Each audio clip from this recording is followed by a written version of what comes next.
Aujourd'hui, je vais vous donner mon avis sur le film To the Bone.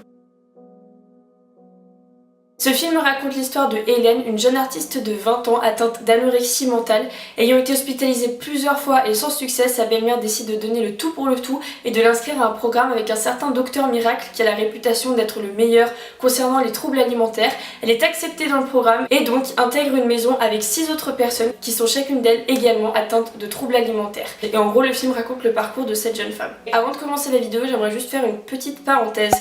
C'est une question que vous avez pu me poser de manière différente, que ce soit quand vous me racontez vos expériences par email, ou c'est des questions que vous me posez sur Instagram ou sur Facebook, ou que vous avez pu me poser quand on a pu se croiser en vrai. Je pense que vous avez pu remarquer que je suis maigre, je n'ai pas beaucoup de forme, ce qui fait que je suis assez plate, j'ai le teint extrêmement pâle et j'ai des cernes. Je ne vais pas poser de questions parce qu'elle m'a été posée de manière différente, mais je vais juste donner une réponse.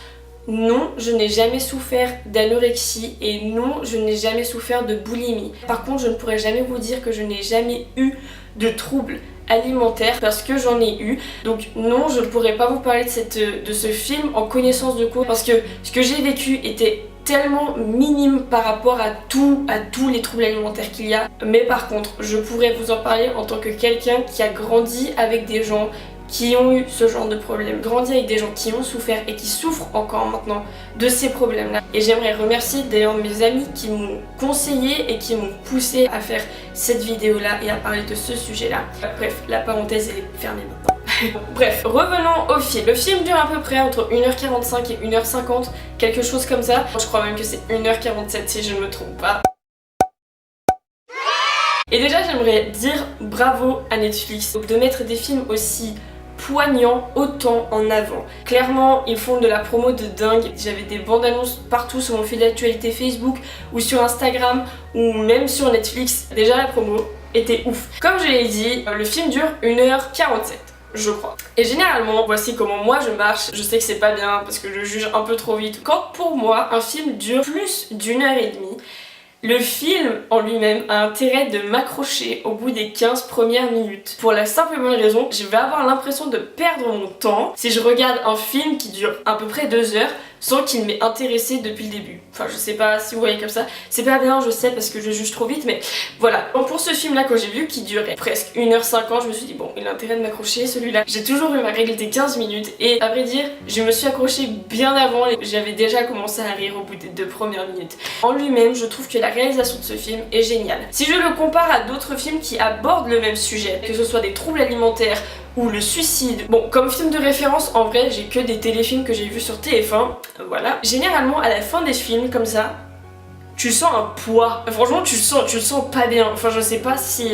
je crois, tous ceux que j'ai vus, le personnage principal réussit à aller mieux à la fin. J'ai toujours un poids en me disant, c'est horrible. Enfin, vous voyez ce que je veux dire ou pas? Et dans ce film-là, certes, c'est horrible, mais il est tellement bien construit. Ce film, encore une fois, est extrêmement réel et s'applique encore une fois aux jeunes de notre génération maintenant, sans en faire trop, sans en faire pas assez, et ça, extrêmement bien joué. Comme je l'ai dit, je n'ai que vu des films sur TF1. Quand on va écrire justement un film par rapport à quelqu'un qui vit des troubles alimentaires ou ce genre de choses, déjà, on met principalement une fille. Donc si vous connaissez des films où le personnage principal était un mec,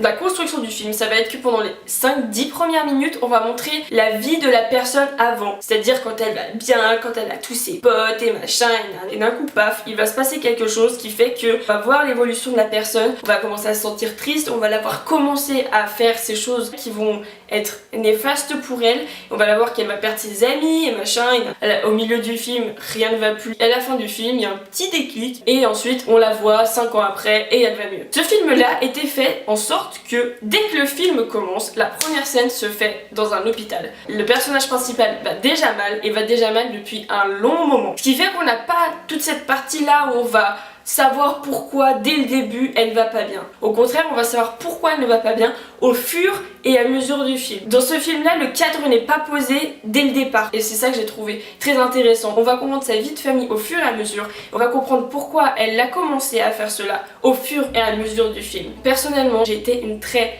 grande fan de la bande son. Elle est simple, il n'y a pas de complications, elle va parfaitement avec les images. La musique de fin a un petit petit vent d'espoir, et ça c'est ce que j'ai adoré.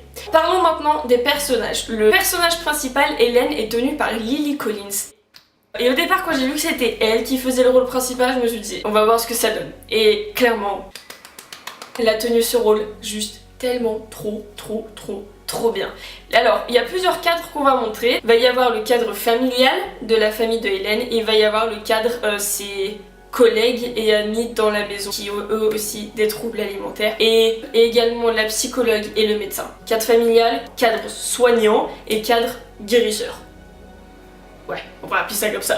Pour expliquer le cadre familial, ses parents à elle sont divorcés, sa mère est lesbienne et son père s'est remarié avec une femme. Elle a donc 2 belles-mères et elle a également une demi-sœur avec qui elle s'entend très bien. Et je crois que si je ne me trompe pas, on ne voit aucune fois, mais aucune fois dans le film, son papa. On va beaucoup le mentionner en disant qu'il travaille pour payer les factures et qu'il se donne d'arrache-pied pour sa vie de famille, mais aucune fois dans le film on le voit. Je crois que les seules fois où on ne le voit pas, on l'entend, c'est parce qu'il est en train de se disputer avec sa femme. Et je crois que la seule qui est honnête et qui ose ouvrir son cœur par rapport aux sentiments, ça va être sa demi-sœur. En fait, c'est là qu'on se rend compte que Hélène sent qu'en fait elle est un problème et un fardeau pour sa maman. Et le fait que Jack, donc je crois qu'il s'appelle comme ça, le père de Hélène ne soit jamais là, et le fait que sa mère ne s'en occupe pas, sa belle-mère va essayer de compenser en fait le rôle que les parents ne tiennent pas, mais va même quelquefois en faire beaucoup trop.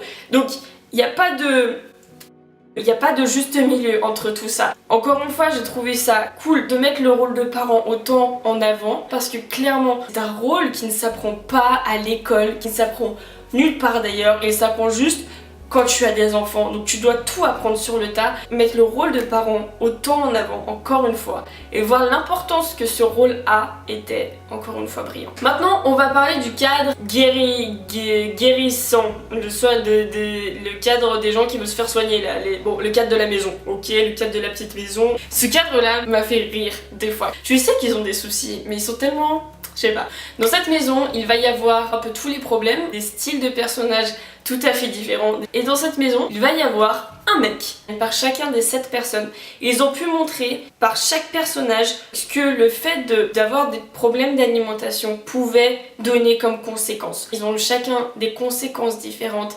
Et je trouvais que le montrer par plusieurs personnages et par plusieurs caractères différents était vraiment cool. Il y a un point que j'ai trouvé un peu plus faible que les autres, c'est d'explorer un tout petit peu plus la vie des personnages de la maison. Juste en parlant de l'effet photographique, il n'y a rien eu d'exceptionnel. Je trouvais que pour un film, je dis ok, aborde ce sujet-là. Les couleurs et les lumières avaient quelque chose qui faisait que tu te sentais bien. Contrairement à ce que beaucoup d'autres films font. Il y a le déclic qui fait tic. Toi tu comprends quand tu regardes le film qu'effectivement elle a eu un déclic pour se dire qu'il fallait qu'elle arrête et qu'il fallait qu'elle guérisse. Mais dans ce film-là, ils en ont fait un...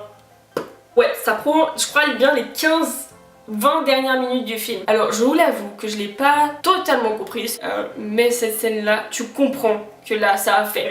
oh. Tu vois que les choses ne vont pas venir d'un coup. C'est vraiment quelque chose qui va venir petit à petit, jusqu'au moment où ça va faire... pa. Au tout début du film, avant que le film commence, il est précisé que c'est un film qui a été écrit avec des gens qui ont souffert de ce genre de soucis-là. Et ça se voit. Si je devais donner une note à ce film, ce serait 9, je pense, sur 10. Je trouve ça tellement bien. Franchement, je trouve ça tellement bien que des films comme ça soient autant mis en avant. Ce que j'ai pu en tirer, quand on est quelqu'un à côté, pas quelqu'un qui vit le truc, je pense que des fois, ça sert à rien de faire des discours. Clairement pas. Je pense que des fois, les gens ont juste besoin d'avoir quelqu'un sur qui ils savent qu'ils peuvent compter, peu importe la situation, mais je pense que juste d'être à côté de la personne et de savoir que si la personne a envie de parler, toi tu l'écoutes et tu vas pas commencer à la juger. Franchement les gars, j'aimerais juste vous dire que je vous aime trop.